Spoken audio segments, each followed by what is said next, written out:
Hi everyone, welcome back to the channel study portal. Study portal पर आप सभी लोग का एक बार फिर से स्वागत है।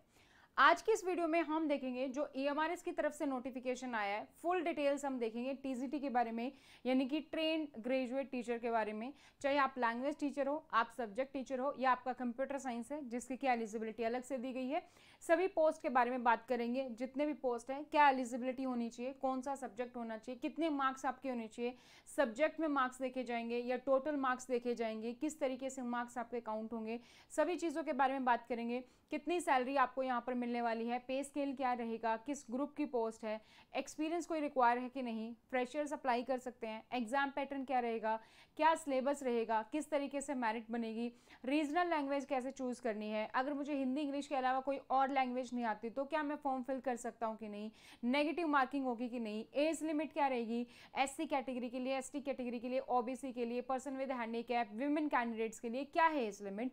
तो आपके सभी सवालों के जवाब आपको इस वीडियो में मिलने वाले हैं। वीडियो को लास्ट तक देखिएगा ताकि आपके सारे डाउट्स क्लियर हो जाए। फिर भी अगर किसी के मन में कोई भी क्वेश्चन है तो आप बेझिझक कमेंट सेक्शन में कमेंट कर सकते हैं, हम आपका रिप्लाई वहां पर आपको करेंगे। तो इससे पहले अगर आप तैयारी कर रहे हैं किसी भी टीचिंग एग्जाम की, चाहे EMRS है या फिर KVS, NVS, DSSB, तो स्टडी पोर्टल आपको प्रोवाइड करता है study material for all the exams. चाहे आपका PRT है, TGT, PCT, principal, vice principal, सभी के लिए स्टडी मटेरियल उपलब्ध है। अगर आपने अभी तक चैनल को सब्सक्राइब नहीं किया तो चैनल को सब्सक्राइब कर लीजिए, साथ ही बेल आइकन को प्रेस कर लीजिए ताकि जैसे वीडियो अपलोड की जाती है उसकी नोटिफिकेशंस आप सभी लोगों को मिल सके। तो EMRS का जो नोटिफिकेशन आया है उसमें जो टोटल पोस्ट है वो है 3962। हम बात करेंगे उन पोस्ट की जो सब्जेक्ट वाइज है और कंप्यूटर साइंस की है। इसके अलावा जो मिसलेनियस है जैसे TGT, म्यूजिक, लाइब्रेरियन, ये इनकी हम अलग वीडियो में बात करेंगे। आप हमें सोशल मीडिया पर फॉलो कर सकते हैं, यहाँ पर आपको पूरी डिटेल्स मिल जाती है। तो आप अपनी डिटेल्स भी हमारे साथ शेयर कर सकते हैं। जैसे अपना नाम लिखेंगे, फॉर एग्जांपल अगर आपका नाम अजय है तो आप अजय लिखेंगे, स्पेस देके सिटी, दिल्ली है तो दिल्ली लिखेंगे, स्पेस देके आपका एग्जाम नाम, EMRS अगर TGT सोशल साइंस है तो आप TGT सोशल साइंस लिखेंगे और आप शेयर कर देंगे हमें हमारे व्हाट्सएप नंबर पर। तो आपको आपकी डिटेल्स मिलती रहेंगी आपके एग्जाम से रिलेवेंट। 8447410108 हमारा हेल्पलाइन नंबर है। स्टडी पोर्टल पर आपको लाइव क्लासेस मिल जाते हैं, रिकॉर्डेड बैच मिल जाते हैं, टेस्ट सीरीज मिल जाती हैं, और अगर आप नोट्स ऑर्डर करते हैं वो भी आपको बाय कोरियर मिल जाते हैं। हमारे पास डिफरेंट पोस्ट के लिए जो है हमारे पास सिलेबस अवेलेबल है, आपके लिए नोट्स अवेलेबल हैं, क्लासेस अवेलेबल है। अगर आप में से कोई ASO, SSC, JSE या AIMS की भी तैयारी कर रहा है तो उसके लिए भी नोट्स अवेलेबल है। अगर आप EMRS के लिए नोट्स ऑर्डर करते हैं, इंग्लिश और हिंदी दोनों मीडियम अवेलेबल है, पूरा सिलेबस आपका कवर होगा, Tier 1 भी, Tier 2 भी। और अगर आप कोर्स परचेज करना चाहते हैं तो उसके लिए आप हमारी ऐप डाउनलोड कर सकते हैं, स्टडी पोर्टल अकेडमी, जहां पर आपको Tier 1 के अकॉर्डिंग भी बैच मिल जाएंगे और आपके सब्जेक्ट अकॉर्डिंग भी, अगर आप Tier 1, Tier 2 दोनों लेना चाहते हैं तो वो भी आप देख सकते हैं। तो टोटल पोस्ट जो है हमारी, हम बात कर रहे हैं जो सब्जेक्ट वाइज, वो है हमारी 2550, यानी कि 2550 टोटल पोस्ट है। जिसमें से अगर हम बात करें हिंदी में आपके पास 424 पोस्ट हैं, इंग्लिश में टोटल पोस्ट हैं 395, मैथ में टोटल पोस्ट हैं 381, सोशल स्टडीज़ में आपकी है 392, साइंस में है आपकी 408 पोस्ट और कंप्यूटर साइंस में है आपकी 550 पोस्ट। तो काफ़ी अच्छी वैकेंसीज हैं नंबर ऑफ पोस्ट की अगर हम बात करें, और टोटल आपके पास ये वैकेंसी हो जाते हैं 2550, 2550 है। इसमें कैटेगरी वाइज दी गई है, general category, EWS, OBC, SC, ST और पर्सन विद हैंडीकैप। आप अपनी कैटेगरी वाइज सेग्रीगेशन यहाँ पर देख सकते हैं स्क्रीनशॉट लेके, या आप नोटिफिकेशन में भी चेक कर सकते हैं। अब फॉर्म अगर आप लोगों ने फिल नहीं किया है तो फॉर्म की लास्ट डेट है 23 अक्टूबर, उससे पहले ही आप फॉर्म फिल कर लीजिए। इसके फायदे क्या होंगे, एक तो आपको लास्ट मोमेंट पर वेट नहीं करना होगा, ये नहीं होगा कि साइट नहीं चल रही है, और आपको आपका एग्जाम सेंटर मिल जाएगा। जो भी आप ऑप्शन चूज करेंगे, अभी अगर करते हैं तो मिल जाएगा, अदरवाइज उसमें नंबर ऑफ अप्लीकेंट ज़्यादा होगी तो आपको एग्जाम सेंटर कोई और दिया जाएगा, तो वो आप ध्यान रखेंगे। अब हम बात करते हैं एप्लीकेशन फीस की। एप्लीकेशन फीस यहाँ पर क्या रहेंगी, अगर आप फीमेल कैंडिडेट है या आप SC कैटेगरी से बिलोंग करते हैं, ST कैटेगरी से बिलोंग करते हैं, या पर्सन विद बेंचमार्क डिसेबिलिटी है और आप TGT के लिए अप्लाई कर रहे हैं तो आपकी कोई फीस नहीं होगी। हालांकि आपको यहाँ पर प्रोसेसिंग फीस देनी होगी जो होगी 500 रुपये, 500 रुपये प्रोसेसिंग फीस। तो टोटल आपको यहाँ पर पे करना होगा 500 रुपये। अगर आप मेल कैंडिडेट हैं जो कि जनरल कैटेगरी से हैं या ओबीसी कैटेगरी से हैं तो उनके लिए जो फीस रहेगी वो रहेगी आपकी टीजीटी के लिए 1500 फीस है, जिसमें आपके जो है 500 रुपये प्रोसेसिंग फीस है, तो टोटल 2000 आपको यहाँ पर पे करने होंगे।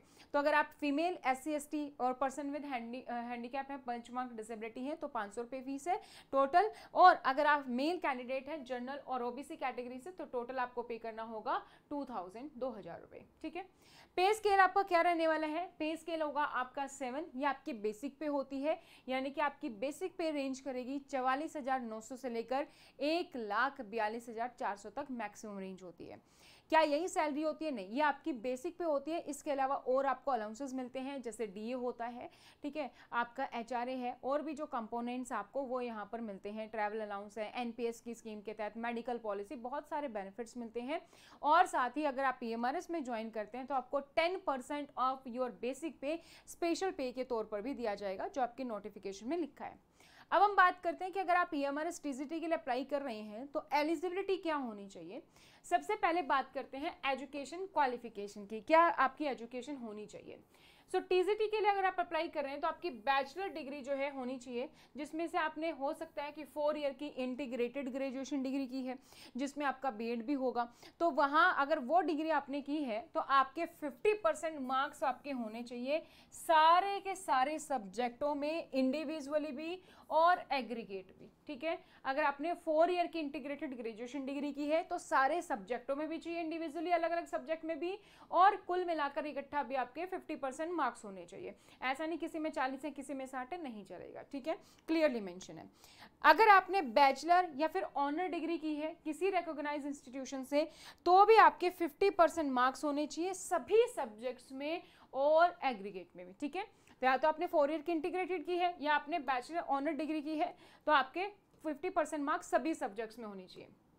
अब हो सकता है कि आपने पोस्ट ग्रेजुएट हो आप, तो अगर आपने पोस्ट ग्रेजुएशन किया है कंसर्न सब्जेक्ट में किया है, जिस भी सब्जेक्ट के लिए आप अप्लाई करें, जैसे हिंदी के लिए करें तो हिंदी में, इंग्लिश के लिए करें तो इंग्लिश में, या फिर किसी भी स्पेशलाइजेशन में किया है, तो आपके जो कंसर्न सब्जेक्ट हैं उसमें मिनिमम आपके मार्क्स होने चाहिए 55%। यहाँ पर हम सभी की बात नहीं करें, सारे सब्जेक्ट की, कंसर्न सब्जेक्ट की बात करें तो कंसर्न में आपके 55% होने चाहिए जिस भी सब्जेक्ट के लिए आप अप्लाई करें। जैसे हिंदी के लिए तो हिंदी में 55 होने चाहिए, इंग्लिश है तो इंग्लिश में 55 होने चाहिए।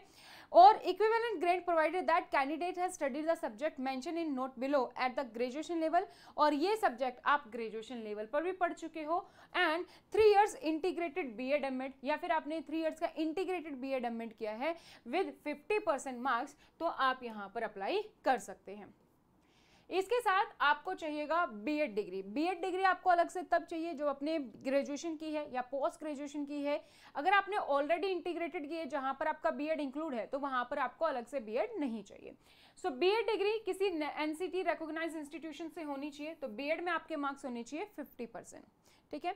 3 इयर्स की इंटीग्रेटेड आपने अपने BEd MAd की है तो वहां पर भी आपके मार्क्स होने चाहिए 50%, और आपका CTET पेपर क्वालिफाई होना चाहिए पेपर 2। तो सिंपल भाषा में अगर हम बात करें, अगर आप बैचलर डिग्री में हैं तो आपके 50% मार्क्स होने चाहिए सभी सब्जेक्ट में और टोटल भी। अगर आपने पोस्ट ग्रेजुएशन की है तो हम मार्क्स देखेंगे सिर्फ कंसर्न सब्जेक्ट के 55% होने चाहिए, ओवरऑल आपके 50% होने चाहिए। उसके साथ अगर आपकी BEd है तो 50% मार्क्स उसमें होने चाहिए, तो आप अप्लाई कर सकते हैं। CTET आपका पेपर 2 यहाँ पर क्वालिफाई होना चाहिए, क्योंकि आप TGT के लिए अप्लाई कर रहे हैं तो उसमें पेपर 2 होता है CTET का, वो आपका होना चाहिए। अब सवाल आता है क्या मुझे कोई एक्सपीरियंस की रिक्वायरमेंट होगी? नहीं, आपको कोई एक्सपीरियंस की रिक्वायरमेंट नहीं होगी, ये पोस्ट फ्रेशर के लिए है। एक्सपीरियंस है तो अच्छी बात है, आपको प्रेफरेंस दी जा सकती है, बट फ्रेशर भी यहाँ पर अप्लाई कर सकते हैं, कोई एक्सपीरियंस की जरूरत नहीं है। नेक्स्ट हमारे पास नोटिस में दिया गया है डिजायरेबल। अब डिजायरेबल में क्या होता है? डिजायरेबल में कि अगर आपके पास ये है क्वालिफिकेशन तो बेस्ट है, अगर नहीं है तो भी आप अप्लाई कर सकते हैं, ऐसा जरूरी नहीं कि ये हो। तो अगर किसी को रेजिडेंशियल स्कूल में एक्सपीरियंस है, मान लीजिए कोई ऑलरेडी NVS में काम कर रहा है और वो यहाँ पर अप्लाई कर रहा है, तो ऑब्वियसली उसको प्रेफरेंस दी जाएगी, एक तो एक्सपीरियंस भी और ऊपर से रेजिडेंशियल स्कूल का, और आपके पास अगर कंप्यूटर एप्लीकेशन की नॉलेज है तो वो भी प्रेफरेंस दी जाएगी। अब आपका सब्जेक्ट अगर हम देखें तो अगर आप टीजीटी हिंदी के लिए अप्लाई कर रहे हैं तो आपका जो हिंदी सब्जेक्ट है वो आपका इलेक्टिव मेन सब्जेक्ट होना चाहिए तीनों साल ग्रेजुएशन डिग्री में, तो आप अप्लाई कर सकते हैं। इसी तरीके से अगर आप टीजीटी इंग्लिश के लिए अप्लाई कर रहे हैं तो इंग्लिश आपका तीनों साल मेन सब्जेक्ट इलेक्टिव सब्जेक्ट होना चाहिए आपकी बैचलर डिग्री में, तो आप अप्लाई कर सकते हैं। अगर आप टीजीटी मैथ के लिए अप्लाई कर रहे हैं तो क्या कंडीशन है यहाँ पर कि candidate should have studied all the following 3, ये तीनों आपने पढ़े होने चाहिए। क्या है इसमें, आपका मैथमेटिक्स सब्जेक्ट होना चाहिए मेन सब्जेक्ट ग्रेजुएशन के तीनों साल, all 3 years of graduation math आपका मेन होना चाहिए। इसके साथ साथ फिजिक्स एटलीस्ट 1 ईयर और 2 सेमेस्टर, आपकी जो फिजिक्स सब्जेक्ट है वो कम से कम, या तो अगर आपका ईयरली सिस्टम है तो 1 साल में कम से कम होनी चाहिए, या सेमेस्टर सिस्टम है तो यानी कि 2 सेमेस्टर 6 महीने का एक सेमेस्टर मिलकर 1 साल बनाएगा, तो 2 सेमेस्टर में आपका फिजिक्स होना चाहिए। 1 out of chemistry, electronics, computer science, statistics at least 1 year और 2 सेमेस्टर। मैथ के अलावा फिजिक्स होगी जो कि 1 साल या 2 सेमेस्टर होगी, उसके साथ आपका या तो आपने केमिस्ट्री पढ़ी हो, या आपने इलेक्ट्रॉनिक्स पढ़ा हो, या आपने कंप्यूटर साइंस पढ़ा हो, स्टैटिस्टिक्स पढ़ा हो, तो वो भी आपका 1 साल या 2 सेमेस्टर होना चाहिए, तो आप अप्लाई कर सकते हैं। मैथ मेन है तो मैथ हम तीनों साल में देखेंगे, फिजिक्स आपकी 1 साल होगी, और केमिस्ट्री या इलेक्ट्रॉनिक्स या कंप्यूटर साइंस या स्टैटिस्टिक्स ये आपकी 1 साल होगी, तो आप अप्लाई कर सकते हैं। ठीक है, तो जो भी कैंडिडेट्स हैं जिन्होंने चॉइस बेस्ड क्रेडिट सिस्टम के साथ पढ़ा है तो वो भी अप्लाई यहाँ पर कर सकते हैं। Candidates with BSc honours in physics और केमिस्ट्री आर नॉट एलिजिबल, तो जो मैथ के साथ हैं वो कर सकते हैं, लेकिन अगर आप बीएससी ऑनर्स अपने फिजिक्स के किया है, केमिस्ट्री से किया है, तो आप यहाँ पर टीजीटी मैथ के लिए अप्लाईकेबल नहीं होंगे। बात आती है अब हमारी टीजीटी साइंस की। अगर आप टीजीटी साइंस के लिए अप्लाई कर रहे हैं तो candidate should have studied biology, या आपने बायोलॉजी पढ़ी हो, या आपने लाइफ साइंस पढ़ा हो, बॉटनी पढ़ा हो, जूलॉजी पढ़ा हो, एक अपना मेन सब्जेक्ट के तौर पर तीनों साल ग्रेजुएशन में, तो आप यहाँ पर अप्लाई कर सकते हैं। इसके साथ साथ कॉम्बिनेशन होना चाहिए आपका सब्जेक्ट का 1 साल या फिर 2 सेमेस्टर में। कौन कौन सा, जैसे मेन सब्जेक्ट आपका हो सकता है बायोलॉजी, लाइफ साइंस, तो सब्सिडरी सब्जेक्ट इसमें कौन से होंगे, केमिस्ट्री, बॉटनी और जूलॉजी। बॉटनी है तो केमिस्ट्री एंड जूलॉजी, जूलॉजी है तो केमिस्ट्री एंड बॉटनी। तो इस तरीके से आपके जो है कम से कम ये फॉलोइंग कॉम्बिनेशन होने चाहिए, तो आप यहाँ पर अप्लाई कर सकते हैं for the biology, sorry TGT science. ठीक है, नेक्स्ट है हमारे पास TGT social science. TGT social science में आपका क्या होना चाहिए, आपने कम से कम 2 सब्जेक्ट पढ़े हो, कोई भी 2 सब्जेक्ट, या तो हिस्ट्री या ज्योग्राफी या इकोनॉमिक्स या पॉलिटिकल साइंस, ये 2 सब्जेक्ट आपने जो है अपनी ग्रेजुएशन के जो 3 साल की डिग्री होती है वो आपने पढ़ा हो, out of which 1 must be history और ज्योग्राफी। या तो आपने हिस्ट्री की है, हिस्ट्री आपका मेन सब्जेक्ट है, उसके साथ या आपका ज्योग्राफी है आपके पास, इकोनॉमिक्स है या पॉलिटिकल साइंस है, या फिर आप ज्योग्राफी पढ़े हो उसके साथ आपका हिस्ट्री है या फिर इकोनॉमिक्स है या फिर पॉलिटिकल साइंस है। तो ये सारे कॉम्बिनेशन आपके होने चाहिए, यानी कि ये जो 4 सब्जेक्ट है इसमें से एक आपका हिस्ट्री हो या एक ज्योग्राफी हो, तो आप अप्लाई कर सकते हैं for the TGT social science. और ये सब्जेक्ट आपके ग्रेजुएशन के तीनों साल होने चाहिए आपके मेन सब्जेक्ट, और जो सेकंड सब्जेक्ट है फॉर एटलीस्ट 1 ईयर और 2 सेमेस्टर होना चाहिए। जैसे अगर आपने हिस्ट्री मेन सब्जेक्ट है तो आपने हिस्ट्री पढ़ी, अगर उसके साथ मान लीजिए आपने इकोनॉमिक्स पढ़ी है तो ये आपके 1 साल होनी चाहिए कम से कम, या ज्योग्राफी पढ़ी है तो वो 1 साल हो सकती है, पॉलिटिकल साइंस है तो वो 1 साल हो सकती है। इसी तरीके से ज्योग्राफी के साथ आपका तो ज्योग्राफी 3 साल होगी, इनमें से कोई भी सब्जेक्ट है वो आपका 1 साल हो सकता है, तो आप यहाँ पर अप्लाई कर सकते हैं। तो यहाँ पर सारी चीज़ें नोटिफिकेशन में बहुत ही क्लियरली दी गई है, कितने साल आपका पढ़ा होना चाहिए, कितने परसेंटेज मार्क्स होनी चाहिए, सारी चीज़ें आपके यहाँ पर बहुत ही अच्छे से क्लियर दे रखी है। रीजनल लैंग्वेज अगर आप कर रहे हैं, रीजनल लैंग्वेज के लिए अप्लाई कर रहे हैं तो कंसर्न जो रीजनल लैंग्वेज है वो आपकी मेन लैंग्वेज होनी चाहिए तीनों साल में। अब बात आती है हमारी कि अगर आपको टीजीटी कंप्यूटर साइंस के लिए अप्लाई करना है तो उसकी एलिजिबिलिटी हमेशा अलग दी जाती है। तो एलिजिबिलिटी क्या है, आपने बैचलर डिग्री की हो, bachelor degree in computer application, यानी कि आपकी बीसीए हो जिसमें कि आपके मार्क्स कितने होने चाहिए, एटलीस्ट 50% अगर आपके मार्क्स हैं तो आप यहाँ पर अप्लाई कर सकते हैं। इसके अलावा आपकी ग्रेजुएशन अंडर ग्रेजुएट जो कोर्स होता है वो आपने किया है कंप्यूटर साइंस में या आईटी इंफॉर्मेशन टेक्नोलॉजी में किसी भी रिकॉग्नाइज्ड इंस्टीट्यूशन के साथ, अगेन आपके 50% मार्क्स हैं कंसर्न सब्जेक्ट में एंड एग्रीगेट भी।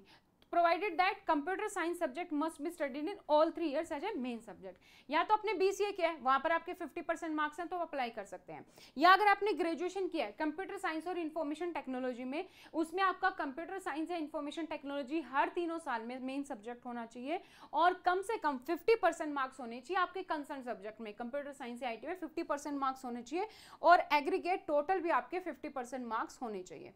या फिर आपने BTech किया है कंप्यूटर साइंस के से या इंफॉर्मेशन टेक्नोलॉजी से BTech किया है और वहां पर आपके मार्क्स है 50%, तो आप अप्लाई कर सकते हैं। TCT या PGT कंप्यूटर साइंस के लिए B.Ed जरूरी नहीं होती है, बट अगर आप सेलेक्ट होते हैं तो आप उसके बाद B.Ed जरूर से करें, क्योंकि B.Ed के बिना प्रमोशन नहीं होगा। ये क्लियरली लाइन भी मेंशन होती है कि it is clarified that for promotion of the post of PGT computer science future B.Ed will be required. तो क्या अभी B.Ed की जरूरत है? नहीं, आपको बाद में जब आपका प्रमोशन होगा उस टाइम पर आपके पास B.Ed होनी चाहिए, तो आप अपनी ज्वाइनिंग के जॉब के साथ साथ B.Ed कर सकते हैं। तो यहाँ पर मैंने आपको सारी चीजें बता दी हैं सभी पोस्ट के लिए, जो भी आपका सब्जेक्ट है उसके अकॉर्डिंग, लैंग्वेज भी, वेरियस सब्जेक्ट भी और कंप्यूटर साइंस भी।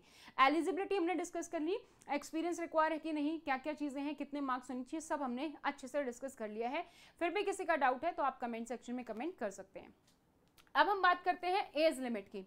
एज लिमिट के लिए जो कट ऑफ डेट है वो है आपकी 23 अक्टूबर, यानी कि 23 अक्टूबर आपकी कट ऑफ डेट है।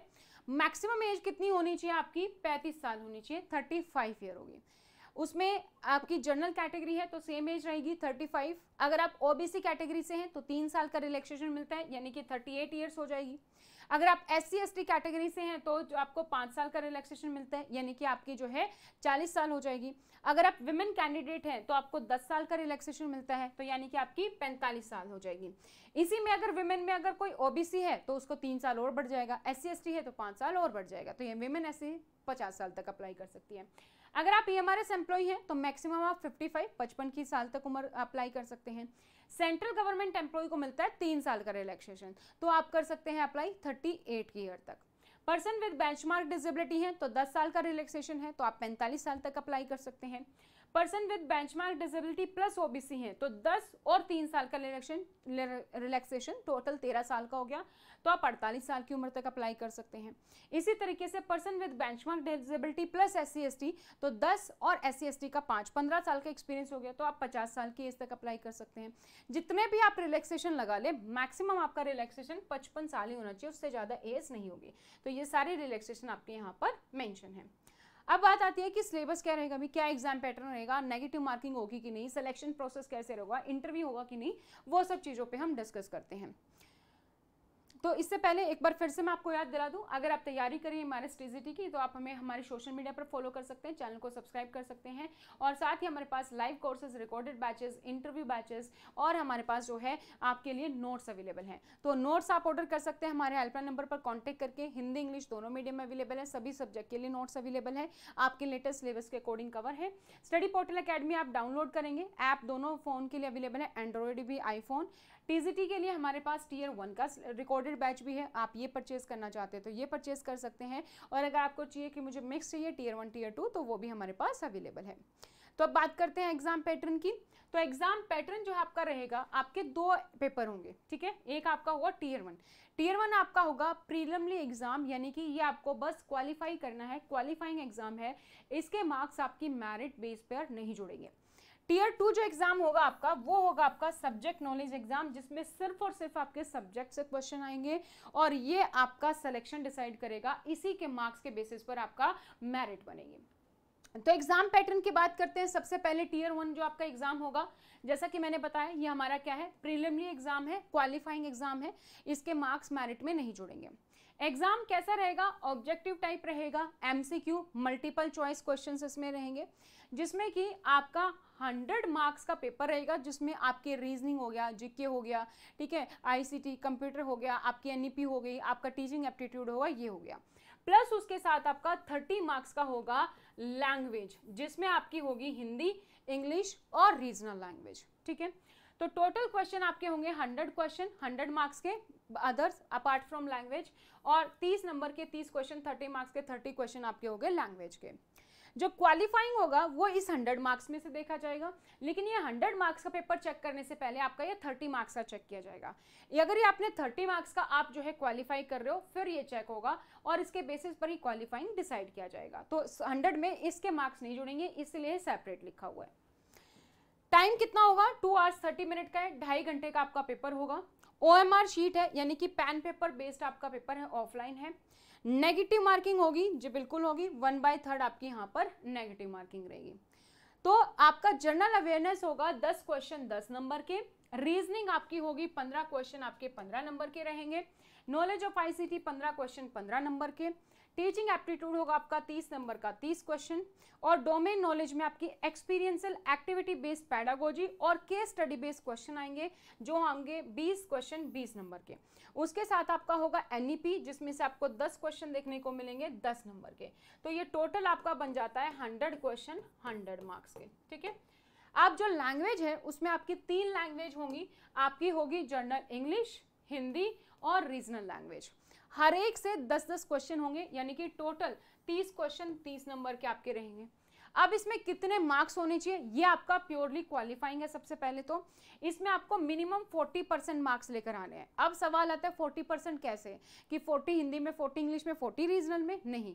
आपको 30 में से टोटल मार्क्स जो लेकर आने वो 12 नंबर होने चाहिए, और वो आपके सभी लैंग्वेज को मिला के होने चाहिए, हिंदी इंग्लिश रीजनल तीनों मिला के। हो सकता है आपकी हिंदी में 8 हो सकता है आपकी इंग्लिश में 8 हो, तो उससे कोई फर्क नहीं पड़ता है। 12 मार्क्स होने चाहिए आपके 30 में से, वो यहाँ पर ओके है।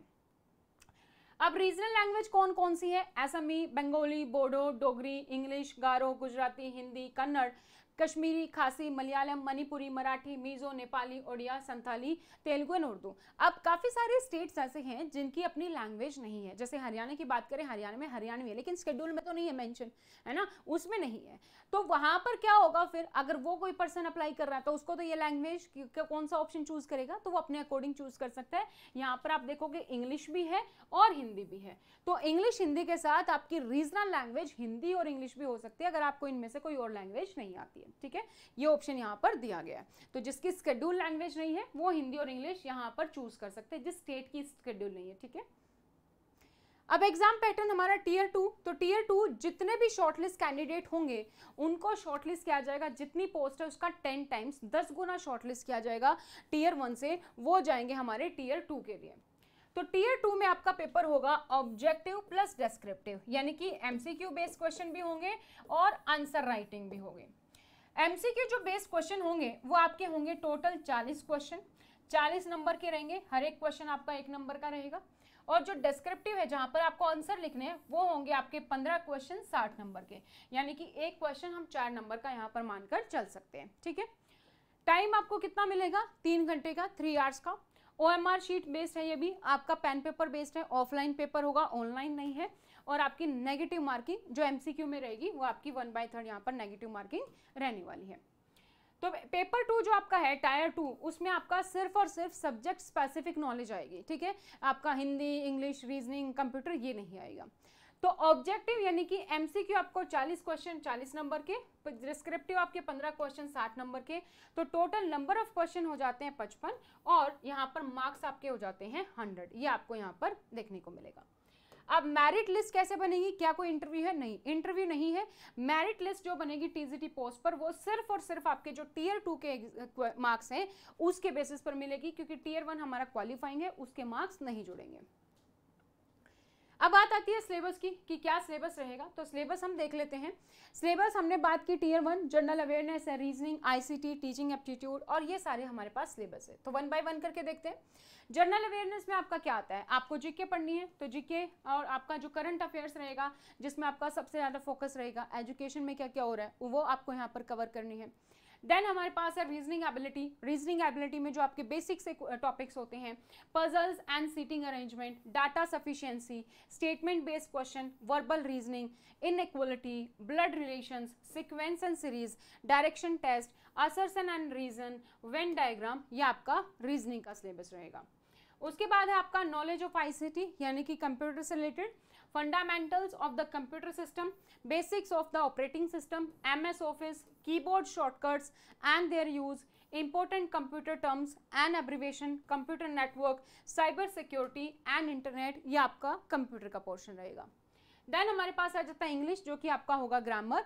तो verb, tense, voice, subject verb agreement, articles, comprehension, fill in the blanks, adverb, error correction, sentence rearrangement, unseen passage, vocabulary, antonym, synonyms, grammar, idiom and phrases, ये आपका इंग्लिश का सिलेबस रहेगा। इसी तरीके से हमारा हिंदी में भी आपका संधि, समास, विलोम शब्द, प्रवचि शब्द, आपका समन्वय शुद्धियां, वाक्यों के लिए एक शब्द, मुहावरे, लोकोक्तियां और एक आपको यहाँ पर अपठित गद्यांश देखने को मिलेगा। इसके अलावा आप जो भी रीजनल लैंग्वेज चूज करेंगे उसमें भी आपका इसी तरीके से जो ग्रामर होगी वो आपको देखने को मिलेगी। नेक्स्ट हमारे पास टीचिंग एप्टीट्यूड। टीचिंग एप्टीट्यूड में आपका होगा टीचिंग, उसका क्या नेचर है, कैरेक्टरिस्टिक्स, ऑब्जेक्टिव, बेसिक रिक्वायरमेंट, ये होगा। Learners characteristics, factors affecting teaching, methods of teaching, teaching ads and evaluation system, ये आपका टीचिंग एप्टीट्यूड का सिलेबस रहेगा। इसके अलावा जो आपका डोमेन नॉलेज है उसमें आपकी एक्सपीरियंशियल एक्टिविटी बेस्ड पेडागोजी, आपको कुछ सिचुएशंस दी जाएंगे, उसके बेसिस पर क्वेश्चंस वो होंगे, केस स्टडी बेस्ड क्वेश्चंस होंगे और आपकी एनईपी नेशनल एजुकेशन पॉलिसी वो आपके यहाँ पर रहेगी। तो यहाँ पर मैंने आपको हर एक चीज़ डिटेल में बता दी है। आई होप आपके सारे डाउट्स क्लियर हो गए होंगे। फिर भी आपका कोई भी डाउट है तो आप कमेंट सेक्शन में कमेंट कर सकते हैं, आपको रिप्लाई मिल जाएगा। चैनल को सब्सक्राइब नहीं किया तो चैनल को सब्सक्राइब कर लीजिए, वीडियो को लाइक करना और अपने दोस्तों के साथ शेयर करना जो भी टीचिंग एग्जाम्स की तैयारी कर रहे हैं। इसके अलावा आप हमें सोशल मीडिया पर फॉलो कर सकते हैं, अपनी डिटेल्स आप हमारे साथ शेयर कर सकते हैं। आपका नाम स्पेस देके, सिटी स्पेस देके एग्जाम लिखेंगे और आप हमें शेयर कर देंगे। लाइव बैचेस अवेलेबल है, रिकॉर्डेड बैचेस अवेलेबल है, टेस्ट सीरीज अवेलेबल है, नोट्स अवेलेबल है जो आप बाय कोरियर ऑर्डर कर सकते हैं। इसके अलावा हमारे पास जो है अवेलेबल है कोर्सेज फॉर ऑल, अगर आप इनकेस एएसओ, एसएससी, जेएससी, एमसीआरई के लिए भी तैयारी कर रहे हैं तो वो भी अवेलेबल है। नोट्स आप ऑर्डर कर सकते हैं हमारे हेल्पलाइन नंबर पर कॉन्टैक्ट करके। कोर्स आपको मिल जाएंगे हमारी ऐप स्टडी पोर्टल एकेडमी पर। सारी डिटेल्स आपको लिंक नीचे डिस्क्रिप्शन बॉक्स में मिल जाएंगे, वहां पर आपको पूरी अपडेट जो है मिल जाएगी। तो हेल्पलाइन नंबर जो है हमारा है 8447410108, इस पर आप कांटेक्ट कर सकते हैं और अपनी पूरी डिटेल्स कोर्स के रिगार्डिंग, नोट्स के रिगार्डिंग हमसे कांटेक्ट कर सकते हैं। तो आज के लिए इतना ही। ऑल द वेरी बेस्ट, फिर मिलते हैं नई वीडियो में नई चीज़ों के साथ।